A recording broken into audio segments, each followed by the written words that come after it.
Listen to the 48 Hours podcast for shocking murder cases and compelling real-life dramas from one of television's most watched true crime shows. Go behind the scenes of each episode with award-winning CBS News correspondents and producers in Postmortem, a weekly deep dive.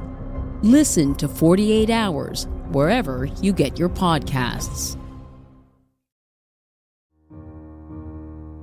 Inspired by the life of the savvy and ambitious Colombian businesswoman Griselda Blanco comes a new Netflix original limited series. Griselda tells the story of a devoted mother who, with her lethal blend of charm and relentless savagery, creates one of the most powerful cartels in history. Witness Sofia Vergara's captivating transformation into the godmother of the underworld. Griselda, streaming January 25th, only on Netflix. This is a Rogue Media Network podcast.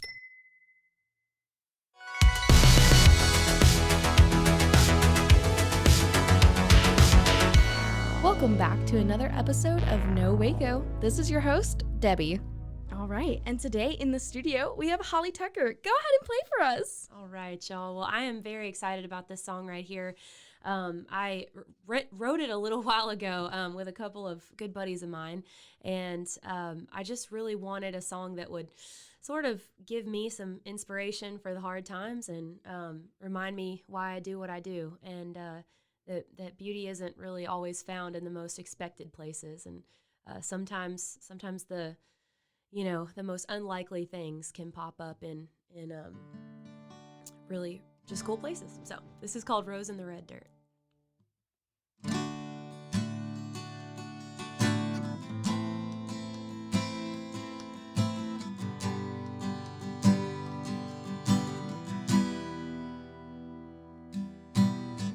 Some days I'm out of place, but I've never been lost.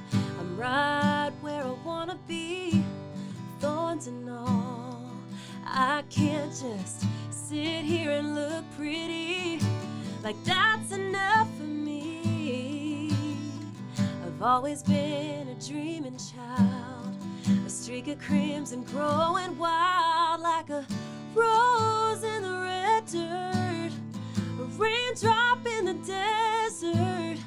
I fight the fight with a smiling face, and every day amazing grace takes a soft heart and a thick skin, standing tall, steady, giving in when people say it'll never work.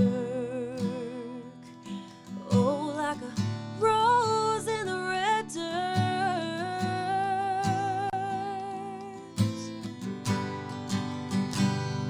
I wanna be tough like my daddy, sweet like my mom, just wanna make them all proud, back where I come from,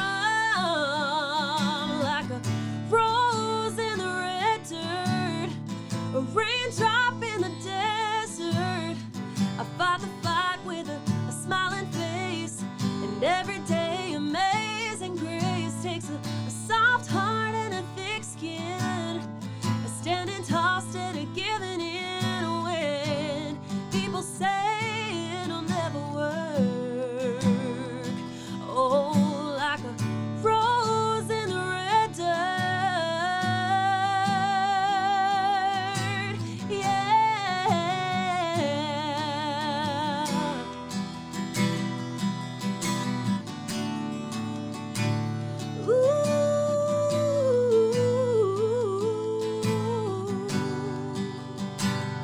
It might be against the odds, against the grain, a whole lot of stubborn and half insane, but I promise you, I'm gonna break through,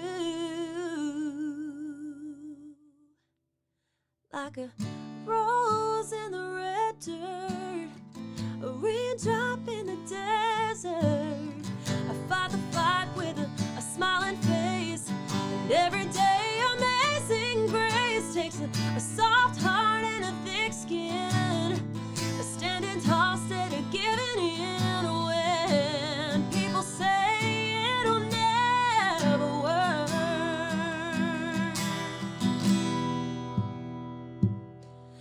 like a rose in the red dirt.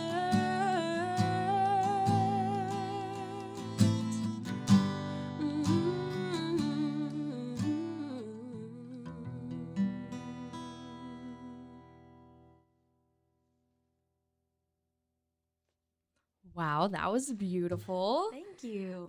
This is the host, Debbie, and I can now personally say I've been serenaded by Holly Tucker. And of course, that was Holly Tucker.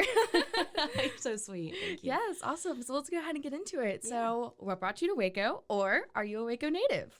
I am a Waco native, so I have grown up here my entire life. My parents actually met here when they were both at college at Baylor, and so they loved the place, so they never left. Yeah, and what really got you involved in music?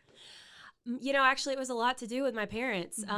They, like I said, met back in college in Baylor, and my dad was in a singing group called Revised Edition. He was the lead singer, and he was looking for a person that could play piano and do background vocals, and so he found his way to my mom. Aww. And so then after college, they traveled together on the road for 6 years, and then decided to settle down and have a family, and they never stopped singing, though. They were always worshiping in a church somewhere, like leading worship, or they were singing at weddings or special events or anything like that. And so I got to watch my parents on stage growing up, and it made me really want to be like mom and dad. So I've been singing. I got on stage for the first time when I was 7 years old here in Waco, actually. Woo! And so it's just been music ever since. Wow, that's super amazing. And how did you get your start, like making it big?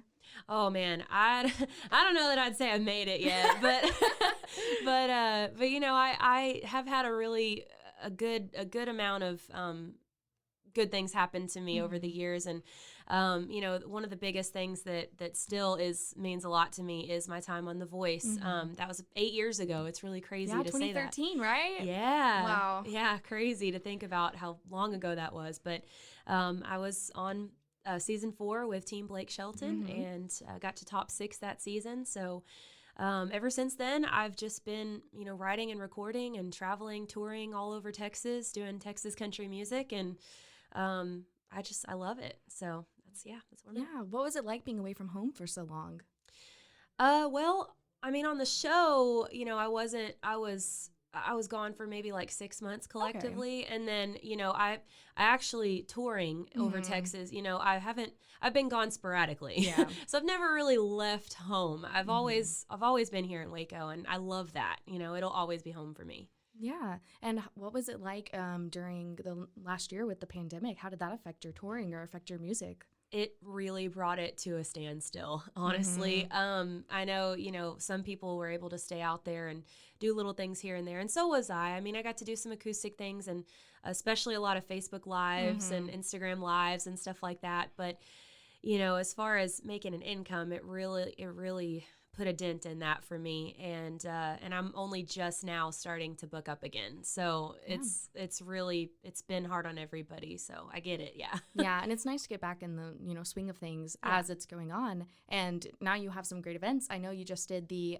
thing on Friday for at the barbecue restaurant. Yes. You did the acoustic lunch. Yeah. So that was really fun. Yeah. And then of course you have the event coming up on Friday. Yes. Go ahead and tell me a little bit about that. Yeah. So it's actually this Saturday. And it's at Lee Lockwood Museum and Library, and the whole thing benefits Lee Lockwood. So it's a great organization. They do a lot of fun things there, and you know, I'm proud to be a part of an event like this. So, and they've labeled it A Night with Holly Tucker. So that's what I'm going to try to make it, is just like letting everybody in on getting to know who I really am, and say a lot of things and play a lot of music that I don't necessarily get to do at my full band shows. And so I'm hoping that people come away with it really feeling like they've gotten a lot out of it. So that's my main thing with it. And I know that tickets right now are $10 in advance, and then they go up to $15 at the door. And there are still a few, I think, VIP tickets left, and those are $25 each. So I'm very excited to get out there and do some live music again. I've been wanting it. That's super amazing. And I know you've done a lot with nonprofits in the past. I know you've worked with the Heart Association, you've worked with Fuzzy Friends here in Waco. Yeah. You've worked with Meals on Wheels. What do you love about working with nonprofits? You know, it's just an opportunity for me to give back.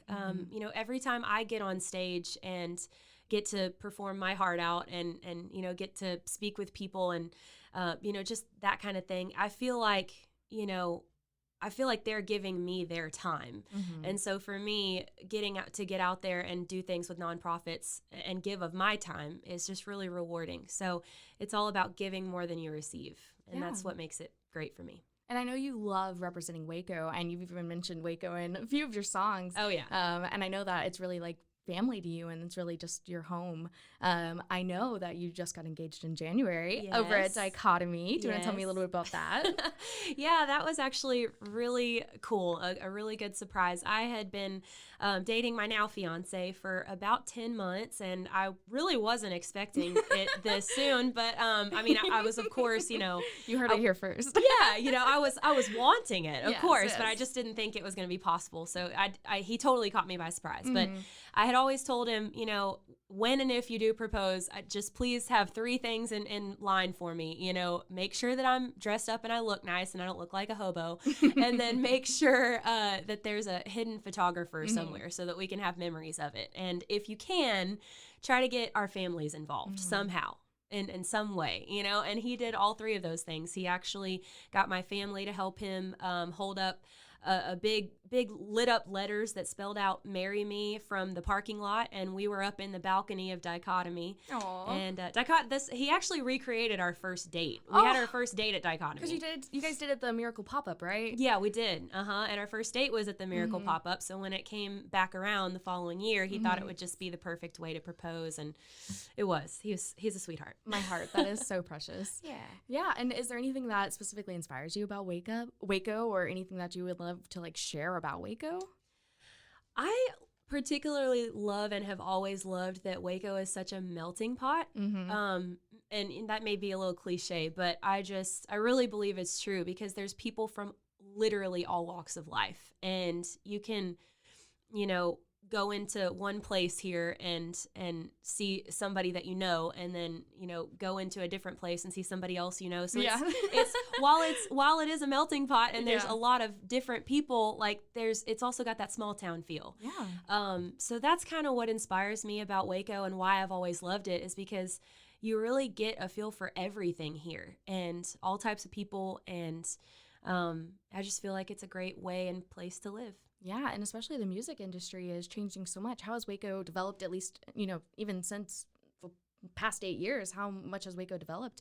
Yeah, Waco has always had a great music scene, and a variety of music scene, too. There's country, there's rock, there's hip-hop. Hip-hop, metal, Tejano, there's all of it, and lots of different venues to play as well, which is really cool. You can't say that in every city. So, it's definitely, even in the 8 years, there's been a lot of, like I said, like new venues pop up, or expansions of venues, and just, I don't know, it's really cool to see that. Yeah. And what are some more things you would like to see happening in Waco? Maybe not even music related, but just in general. Girl, I want me a Container Store, okay? Yes! I'm obsessed. And no, I'm just kidding. No, but really, no, I do want that. But, I love the path that Waco is on. I love that we're getting new restaurants and new fun things to do, like Top Golf, and new people coming here all the time. It's crazy and great and wonderful, and I just love it. So I don't know that there's anything in specific that I besides the Container Store. Yes. But yeah, Pappadeaux's, that's another one. Ooh, what's Pappadeaux's? It's a seafood place, and they have them in Dallas and Austin, but we have yet to have one in Waco. Sponsor us. Yes, absolutely. Please come to Waco. Yeah, so those kind of things. That's really cool. And is there anyone you want to shout out here in Waco? Oh my goodness. I mean, always want to shout out my family for sure. So mom Woo, and dad. Mom and yeah. And Shane, my brother, he's out there. And then of course my fiance, Spencer. So it's just, thank you so much for giving me the opportunity to be here and do this. Is there anything else that you wanted to share today or tell Waco while you're here? A while back, you had mentioned that I had written a song about Waco, and I still actually play that live. I'm probably going to play that this Saturday night, so I'm very excited about that. But it's called Welcome to Waco, and, it received not just the song, but the music video and everything received mixed reviews when we first released it. And some people said it wasn't diverse enough and it didn't describe Waco enough. And, you know, I think that would be a challenge for anybody to do because, like I said, Waco is so diverse. But I would just, you know, probably say for Waco, please continue to be nice and hospitable to our visitors. And, you know, if there's something that you don't like or something, you know, you never know how you can change somebody's life or put a smile on their face. I just encourage everybody to be positive and be loving and kind because that literally costs you nothing and it will mean the world to somebody. So if that's anything I had to say, it would be that. Wow. Thank you so much. Yeah. Ooh, I also wanted to ask you, this is just a side question. Yeah. What was your favorite song that you made, but you weren't able to shoot a music video for? Ooh, okay. So I always really wanted to shoot a music video for my song Take Me Fishing. Oh, yeah. I love that song. Thank so good. you. Yeah, it's that would just make a really fun music video. And I wanted to so bad. That was on Steel, right? No, that was on, it's on the new one. Oh, okay. But I really wanted to make one because that's just such a fun summer song. I love it, yeah. And there's so many things we could do with that. So I don't know, but maybe someday we'll see. Listen. Yeah. Maybe we can shoot a video. No. I'm Yeah. kidding. But yeah, well, again, thank you so much. Yeah. We should be all good to go. Okay, great. Thank you.